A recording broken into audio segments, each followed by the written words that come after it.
প্রিয় দর্শক, সবাইকে স্বাগত জানাচ্ছি আমার দেশের নিউজ রুম থেকে।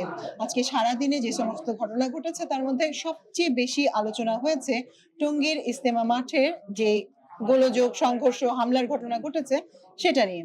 এ ব্যাপারেই আমরা বিস্তারিত জানবো, আজ কিছুটা বিশ্লেষণও শুনবো। আর এজন্য আমার সঙ্গে আজকে উপস্থিত আছেন আমার দেশের বিশেষ প্রতিনিধি এম এ নোমান। তিনি সচিবালয় বেটিও দেখেন। নোমান ভাই, আসলে আজকে সারাদিনই আমরা নানাভাবে জিনিসটা নিয়ে আলোচনা করেছি। আহ, কয়েকবার ফেসবুকের পোস্টে, ইউটিউবের আপলোডেও আমরা বিষয়টি এনেছি। 4 জন মারা গিয়েছে। বলা হচ্ছে যে হামলা, সংঘর্ষ যেভাবেই দেখা হোক না কেন, বিষয়টিকে সাতপন্থীদের হামলার কথা এক ধরনের আলোচনায় আছে। বিষয়টি যদি আপনি একটু বলতেন, একটু বিস্তারিত বলতেন, আসলে কি ঘটেছে?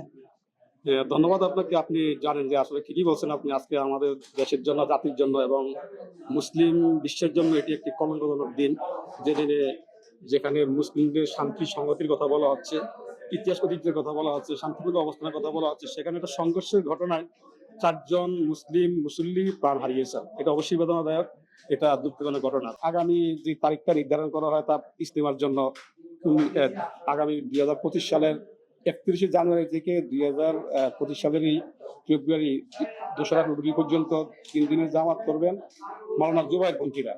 আরেকদিকে 7 থেকে 9 ফেব্রুয়ারি করবেন সাতপন্থীরা। ফলে এই দুইটা জামাত যাতে কোনো শান্তি শৃঙ্খলার বিঘ্ন না ঘটে, স্বরাষ্ট্র মন্ত্রণালয় গতকালকে আমাদেরকে রাতে একটা প্রেস মিটে জানিয়ে দিয়েছেন যে স্বরাষ্ট্র মন্ত্রণালয় একটা বৈঠক হবে 2 গ্রুপের আলেমদেরকে নিয়ে।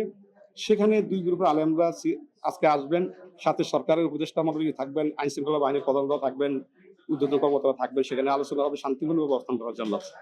পরক্ষণ দুঃখজনক ঘটনা হলো, কালকে রাতে আমরাও তথ্য পেয়েছি, সরকারের কাছে তথ্য এসেছে যে সেখানে যেহেতু মাওলানা জুবায়েরপন্থীদের সমাবেশটা আগে হবে, ইজতেমাটা আগে হবে, তারা সেখানে মাঠের কাজকর্ম চালাচ্ছিলেন, থাকতেছেন, অবস্থান করতেছেন, সেই তাদের উপর একটা হামলা হতে পারে একটা আশঙ্কা তারা করছেন। তো সেখানে আপনি জানেন বৈষম্যবিরোধী ছাত্র আন্দোলনের যে শীর্ষ নেতৃবৃন্দ আছেন, হাসনাত আব্দুল্লাহ এবং সাজ্জিদ আলম, তারা এবং আইন শৃঙ্খলা বাহিনীর উদ্বোধন কর্মকর্তা কাকরাইলে 2 পক্ষের মুরব্বীদেরকে নিয়ে বসে সমাধার চেষ্টা করেন। তাদের মধ্যে সেই আলোচনাটা সন্ধ্যা থেকে শুরু হয়ে রাত 2:30 পর্যন্ত চলতে থাকে। একটা পর্যায়ে তারা তাদের কাছ থেকে নিশ্চয়তা নেন যে না, সেখানে কোনো সংঘর্ষ করবেন না, কেউ অপ্রীতিকর ঘটনার জন্ম দিবেন না। তাদের মধ্যে একটা যেহেতু আজকে একটা স্বরাষ্ট্র মন্ত্রণালয়ের উদ্যোগে একটা বড় ধরনের একটা উচ্চ পর্যায়ের একটা সভা হবে, সভা শেষে একটা ব্রিফিং হবে, সে বিষয়ে উভয় পক্ষকেই শান্তিপূর্ণভাবে নিজ নিজ অবস্থান থাকতে বলা হয়েছিল। ভোর রাত 4টার দিকে সেখানে অতর্কিতে হামলা হয় ইজতেমার মাঠে বলে আমরা জানতে পারি। সেই ঘটনায় 4 জন মারা যায় এবং অনেক সংখ্যক আহত হয়। সেখানে যে তারিখটা নির্ধারণ করা ছিল আজকের পূর্ব শিডিউল সময়সূচি অনুযায়ী, সেই সভাটা আজকে হয়। সেখানে মাওলানা সাদ গ্রুপের পক্ষ থেকে রেজা আরিফ সাহেব উপস্থিত ছিলেন, তার নেতৃত্বে বেশ কয়েকজন শীর্ষস্থানীয় আলেম এবং তাবলীগের মুরব্বী। অপরদিকে মাওলানা মামুনুল হক সহ জুবায়ের গ্রুপের যেই সমস্ত শীর্ষ আলেমরা আছেন তারাও সেখানে উপস্থিত হয়েছেন। আর অপরদিকে সরকারের 5 জন উপদেষ্টাও ছিলেন এবং আইন শৃঙ্খলা বাহিনীর উদ্যোগের কর্মকর্তারাও ছিলেন। তো সেখানে তাদের মধ্যে যে আলোচনাগুলো হয়, আলোচনার রুজুদার বৈঠক হয়। বৈঠক শেষে প্রথমে 2 ঘন্টা বৈঠক হয় সাতপন্থী আলেমদের সঙ্গে, মুরব্বীদের সঙ্গে। তাদের বৈঠক শেষে সাতপন্থী গ্রুপের যিনি নেতৃত্ব দিয়েছিলেন রেজা আরিফ সাহেব, তিনি বেরিয়ে আমাদেরকে ব্রিফ করেন, উপস্থিত সাংবাদিককে তিনি একটা ব্রিফ করেন। ব্রিফে তিনি যে ঘটনাটা উল্লেখ করছেন, আমরা তাদেরকে জানতে চেয়েছিলাম তার কাছে যে এত বড় একটা দুঃখজনক ঘটনা করছে, 4 জন লোক প্রাণ হারিয়েছেন। তখন তিনি সেটার ব্যাপারে বলছেন যে এই ঘটনা অত্যন্ত দুঃখজনক, নিন্দনীয়, আমরা এই জন্য দুঃখ প্রকাশ করছি জাতির কাছে। একই সঙ্গে আমরা যারা মারা গেছেন, তার ভাষায় যারা শহীদ হয়েছেন, তাদের আমরা আত্মার মাগফিরাত কামনা করি। তাদের মাগফিরাত কামনা আল্লাহ যেন তাদেরকে শহীদ মর্যাদা দান করেন। এবং তিনি এই কথাও আমাদেরকে জানিয়েছেন যে সরকার যে নির্দেশনা দিবেন সেই নির্দেশনাগুলো তারা মেনে চলবেন এবং যাতে ভবিষ্যতের আইন শৃঙ্খলা পরিস্থিতির অবনতি না ঘটে, শান্তি শৃঙ্খলা স্থিতিশীলতা বজায় থাকে, এই বিষয়টা তারা বেশ সক্রিয়ভাবে তারা এটা মেনে চলবেন। পাশাপাশি তিনি তার অনুসারীদেরকে তিনি একটা আহ্বান জানিয়েছেন যে পরবর্তী নির্দেশ না দেওয়া পর্যন্ত কেউ যেন মাঠের মধ্যে আর না যায় এবং সবাই যেন মাঠ ছেড়ে, ময়দান ছেড়ে তারা নিজ নিজ অবস্থানে চলে যান এবং কোনো ধরনের কোনো বিশৃঙ্খলা সমাবেশ, কোনো ধরনের অনুষ্ঠানগুলো, বক্তব্য, ফেসবুক, ইউটিউব ব্যবহার করে অপরপক্ষকে উৎসারণা এই থেকে উনি বিরত থাকে। তিনি এই আহ্বানটা সবাই প্রতি জানিয়েছেন। সাতপন্থীরা সরাসরি মেনে নেয়নি এই যে ঘটনার সঙ্গে তাদের অনুসারীরা জড়িত, এ ধরনের কিছু তারা কি বলেছেন ব্রিফিং এর সময়? হ্যাঁ, তাদেরকে আমরা প্রশ্ন করছিলাম যে আপনারা যে ঘটনা দুঃখ প্রকাশ করছেন, তাহলে এই ঘটনায় দায়ী কারা এবং কারা মারা গেছে? তিনি এই প্রশ্নটা সরাসরি উত্তর না দিয়ে যেটা বলছেন যে এই ঘটনাটা দুঃখজনক, যেই ঘটাক দুঃখজনক, আমরা চাই সরকার জন্য এই ব্যাপারে একটা সুষ্ঠু তদন্তের মাধ্যমে দোষীদের খুঁজে বের করে। আর তিনি পাশাপাশি একটা আহ্বান জানিয়েছেন জুবায়েরপন্থীদের কাছে যে আমরা আপনাদের কাছে প্রস্তাব রাখছি আপনাদের মাধ্যমে যে আমরাও চাই শান্তি শৃঙ্খলা, আমরাও চাই সহ অবস্থান। আমাদের মধ্যে যদি কোনো ভুল ত্রুটি হয়ে থাকে আমরা এটাকে কমিয়ে এনে, আমাদের মধ্যে দূরত্বটা কমিয়ে এনে আমরা আবার ঐক্যবদ্ধ হতে পারি কিনা, এই ব্যাপারে তিনি তাদের প্রতি আহ্বান জানিয়েছেন। তার মানে স্পষ্ট করে তারা বলে নাই যে তাদের দিক থেকে হামলা হয়েছে বা এরকম কিছু? না, তারা এই জিনিসটা বলেন নাই যে তারা। জুবায়েরপন্থীদের দাবি কি, হ্যাঁ, তারা কি বলছে? এরপরে 2 ঘন্টা বৈঠকে জুবায়েরপন্থী আলেমদের সঙ্গে সেখানে তো সংবাদ সম্মেলন করেন মামুনুল হক সাহেব। মামুনুল হক সাহেব শক্তভাবেই এই ঘটনার জন্য সাতপন্থীদেরকে দায়ী করছেন।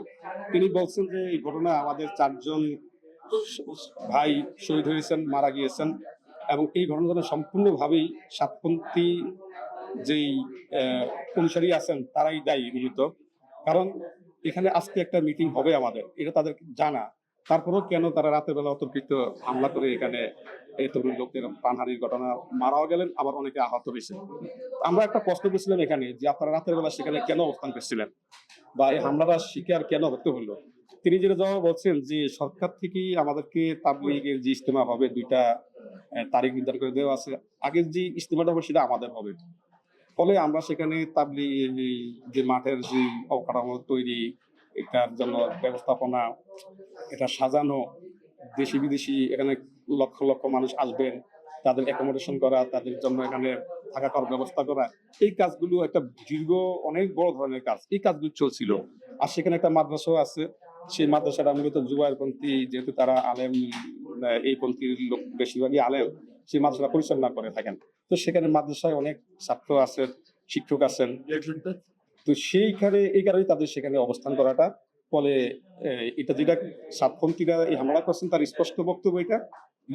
আর কিন্তু এটা সাতপন্থীরা আবার এই ঘটনার জন্য দায় জুবায়েরপন্থীদের উপরও চাপান নাই। না, তারা এই ঘটনার জন্য জুবায়েরপন্থীরা এই ঘটনার জন্য দায়ী। তারা এই দোষারোপ কথাটা করার বিষয়টা বলেন। যদি আসে তাহলে জুবায়েরপন্থীরাই দাবি করছেন যে তাদের উপরে মধ্যরাতের উপরে হামলা চালানো হয়েছে এবং তারা শিকার হয়েছেন। হ্যাঁ, বিষয়টা এমনই।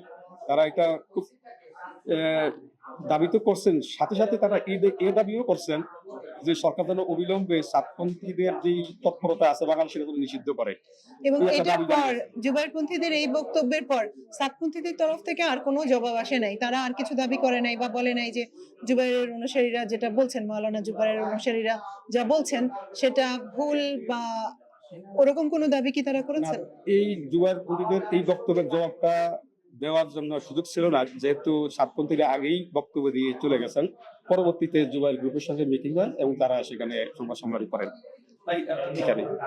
আর দ্বিতীয়ত আরেকটা কথা, মাওলানা মামুনুল হক সাহেব জুবায়েরপন্থীদের যে নীতি দিয়েছেন, তিনি বলছেন যে আমরা এই ঘটনার প্রতিবাদে আমরা একটা লং মার্চের কর্মসূচি ঘোষণা করেছিলাম যে আজকে সারা দেশের যে সমস্ত আলেম ওলামা আছেন এবং আমাদের অনুসারী আছেন সবাই যেন ইয়েতে চলে আসেন, তাবলীগের যে আমাদের যে টঙ্গীর ইজতেমা মাঠ আছে এই মাঠে যেন সবাই এসে জড়ো হন। এই জন্য আমরা একটা লং মার্চের কর্মসূচি ঘোষণা করেছিলাম। সরকারের পক্ষ থেকে আমাদেরকে এই কর্মসূচিটা প্রত্যাহার করার জন্য আমাদেরকে আহ্বান জানিয়েছে।